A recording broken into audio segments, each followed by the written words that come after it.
Assalamualaikum warahmatullahi wabarakatuh. Jumpa kembali di channel Sapa Pengusaha Indonesia. Kali ini saya berada di Kabupaten Nganjuk, di sebuah desa dengan kearifan lokal pertanian cengkeh. Dan di sebelah saya ini Pak Kasun, sekaligus petani cengkeh yang cukup sukses di daerah sini. Pak, yun sewu, jenengan perkenalan kali teman-teman Sapa Pengusaha Indonesia. Kersane sami semerep. Mungkin sakit belajar. Salam kenal Sapa Pengusaha Indonesia. Perkenalkan, nama saya Gufron. Saya selaku kepala dusun atau yang sering disebut itu Kasun. Bahasa enaknya Kasun gitu. Desa di Desa Blongko. Desa Blongko. Desa Blongko, Kecamatan Ngetos, Kabupaten Nganjuk. Pak Gufron, Iya, Pak Gufron. Sejak kapan, Pak, daerah sini itu menjadi sentra cengkeh itu, Pak? Nah, itu sudah lama. Berangkat dari nenek-nenek kita terdahulu. Sudah cengkeh? Sekarang itu hanya sudah tinggal pengembangan saja untuk petani-petani sekarang itu. Untuk cengkeh itu, iya, ya? Karena sangat potensial dan juga punya nilai ekonomi yang sangat tinggi, akhirnya budidaya cengkeh. Bahkan seluruh masyarakat di sini itu punya pohon cengkeh. Hampir tiap rumah punya, Pak? Hampir punya. 90% itu punya tanaman cengkeh. Berarti masih ada ya, Pak, ya? Ini tanaman yang dari nenek moyang dulu ibaratnya. Ada. Bahasanya ini warisan lah. Warisan ya? Sudah besar-besar, Pak? Sudah. Bahkan satu pohon itu bisa menghasilkan 50 sampai 100 kg tiap sekali panen itu. Setiap sekali panen? Betul. Itu yang dari warisan itu tadi, Pak, ya? Iya. Padahal kan usianya udah lama, itu nggak berpengaruh dari buahnya atau? Enggak pengaruh, tergantung kita memberikan nutrisi pada tanaman tersebut. Mungkin dari komposnya juga terpenuhi, terus pupuk pendamping, pupuk kimia juga terpenuhi, unsur nitrogen, kalium, dan fosfatnya terpenuhi. Istilahnya itu tetap bisa produktif, meskipun usianya sudah berbuah, ya. Meskipun sudah lama. Pak, kalau cengkeh itu yang diambil itu apanya, Pak? Bunganya. Oh, bunganya. Cuman bunga, Pak, ya? Bunga. Setelah gagang, nanti langsung berbunga. Itu kalau panennya setiap berapa bulan sekali? Kalau idealnya itu 1 tahun sekali. Tapi ada pula yang kadang-kadang itu 2 tahun baru panen sekali. Bisa panen. Kalau tanaman yang awal baru ditanam itu bisa dipanen usia berapa? Bisa berbunga maksudnya? Itu kurang lebih usia 5-6 tahun. Itu sudah mulai berbunga. Juga membutuhkan perawatan yang bagus. Itu biasanya umur sekian itu bisa panen. Berarti memang ada perawatan khusus, Pak, ya? Yang memang nggak asal-asalan ditanam terus nanti panen-panen enggak. Dari pengomposan, dari pemupukan, juga disemprot untuk menghilangkan penyakit seperti bercak daun. Itu biasanya dipakai insektisida, ya. Berarti kalau kendalanya seperti bercak daun apa saja bisa diceritakan, Pak? Bercak daun itu biasanya tanaman cengkeh itu ditanam di tanah yang sangat masam. Tanah masam akhirnya itu terjadi istilahnya jamur.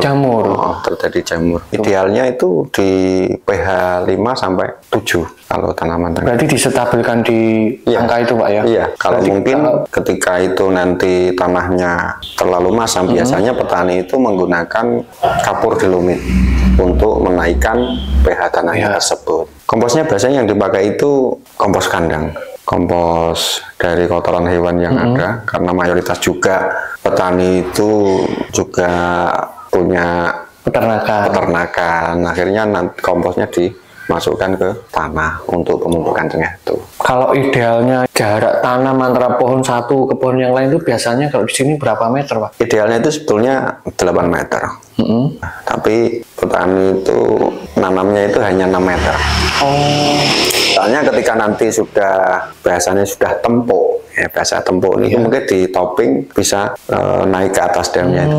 Berarti kan tinggi itu, paling tinggi kalau di sini ada yang berapa meter, Pak? Paling tinggi itu ada yang 15, 20, 25 ada. Biasanya kalau panennya yang tinggi itu gimana Pak? Diambil dari bawah atau? Oh, pasca panennya. panen, Iya. Biasanya itu masih manual sini, Mas. Itu menggunakan bambu, 2 bambu didirikan, terus dikasih tangga-tangga, kemudian ditarik tampar kanan kiri, terus yang tengah diikat ke pohon. Kalau untuk sekarang itu dijualnya berapa Pak?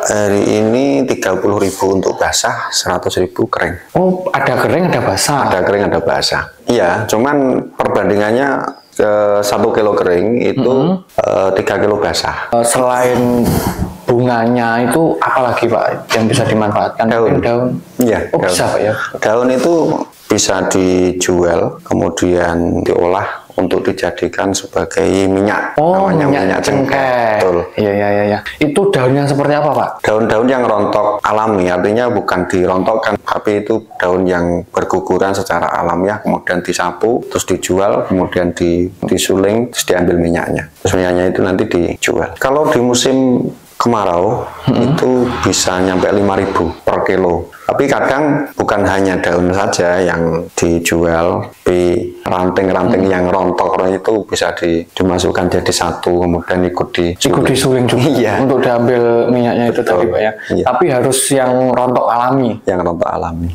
Kalau kendala penyakit dari pohon cengkeh itu apa Pak? Hari ini yang lagi dialami oleh petani itu penyakit itu busuk batang. Biasanya penyakitnya itu di dalam batang, akhirnya itu merusak pori-pori tanaman, dan kemudian itu lama-kelamaan daun akan mengering dan kemudian mati. Biasanya ada lubang kecil-kecil, nanti ada hewan yang masuk ke situ, kemudian itu yang merusak pori-pori tanaman itu sendiri. Kalau sudah ditanami cengkeh itu bawahnya masih bisa ditanami tanaman yang lain nggak? Bisa, cuman kurang maksimal lah, yang kurang maksimal. Biasanya itu empon-empon seperti lepot jahe, laos, seperti itu hanya tanaman pendamping saja.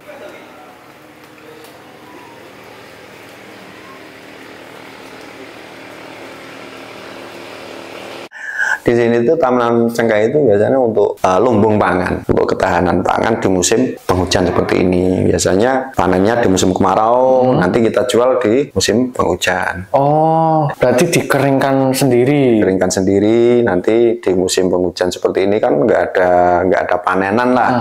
Nanti dijual pas saat musim penghujan seperti ini ya. Kalau proses pengeringan itu biasanya sampai berapa hari Pak untuk mencapai kering yang maksimal? 5 hari sampai 7 hari. Itu cukup dijemur di matahari seperti itu Pak? Iya, 5 hari sampai 7 hari itu biasanya sudah kering. Ada naik turunnya harga nggak Pak kira-kira? Ada, cuman nggak terlalu signifikan kalau turunnya harga itu. Stabil di kemarin itu paling rendah itu di harga 75 sampai 80 kayaknya. Kering? Iya, kering. Terus saat ini harga cengkeh kering itu 100.000. Sebelum ini pernah naik ke angka 115. Paling tinggi 115. Ya, di tahun ini kayaknya. Kalau di sini di Desa Blongko ini pas lokasi saya ini sekitar 700. Mungkin naik lagi ke Dusun Salam Judeg itu sekitar 1000 DPL. Itu kurang bagus. Itu bagus, semakin tinggi. Oh, semakin tinggi semakin bagus. Tapi kalau terlalu tinggi juga kurang bagus. Malah seperti itu Pak? Iya. Idealnya ada 500 sampai 2000 lah. Sampai 2000. Iya, sampai 2000 itu masih potensial untuk ditanami tanaman cengkeh. Sebetulnya itu kalau dipelajari untuk varietas itu ada. Yang dilihat petani itu hanya teksturnya, mungkin ketebalan daunnya, mungkin kemerah-merahan ketika mulai ngembang itu. Biasanya kan warnanya merah itu biasanya yang jadi acuan petani-petani. Daun muda yang warna merah itu. Tapi yang bagus di sini itu Zanzibar katanya. Zanzibar. Ya, tapi ada varietas-varietas lain yang belum banyak diketahui oleh petani. Tapi kalau kita lihat ketika ada beberapa pohon cengkeh itu sudah kelihatan, cuman tidak begitu tahu ini jenisnya apa, yang ini jenisnya apa, nggak begitu tahu. Kalau udah besar itu biasanya petani itu cenderung dirawat di perakaran, contohnya dikasih mungkin kados noponya, bukan merek nggak apa ya, diasenon atau mungkin akarisida, dikasih kapur, hanya seperti itu. di kelompok tani itu bermitra dengan pabrik rokok. Nanti biasanya itu dikasih bibit, dikasih pupuk. Ya. Jadi bibitnya itu dari pertanian atau dari? Ya dari pabriknya itu. Oh, dari pabrik. Ya. Kalau sebelum kerjasama dengan pabrik itu dulu bibitnya dari mana, Pak? Biasanya itu dari bunga cengkeh yang sudah menua, kemudian kita masukkan ke polybag, dan itu langsung sudah bisa mulai kikil, biasanya udah mulai tukul. Kalau untuk produksi dari Desa Blongko itu dalam satu periode atau satu tahun itu berapa? 100 ton lebih ya. 100 ton lebih, Pak ya? Kalau cukup belum sedesa loh ya. Satu desa. Udah kurang lebih ya segitulah. Kalau kita itu biasanya itu ya nggak panen itu tadi, kita sudah merawat dan juga sudah memberikan nutrisi yang pas, ternyata tidak panen, gagal panen. Oh, gagal panen. Itu juga bagian dari duka. Kalau dukanya lagi ketika kita jual dengan harga yang rendah, sementara kita sudah sangat membutuhkan, mau nggak mau kita harus jual. Iya. Kalau sukanya harga tinggi, cengkehnya banyak, itu otomatis itu. Mungkin cukup dulu, Pak. Mungkin pengalaman Bapak menjadi motivasi teman-teman sahabat pengusaha Indonesia. Dari saya cukup sekian dulu. Wassalamualaikum warahmatullahi wabarakatuh. Waalaikumsalam warahmatullahi wabarakatuh.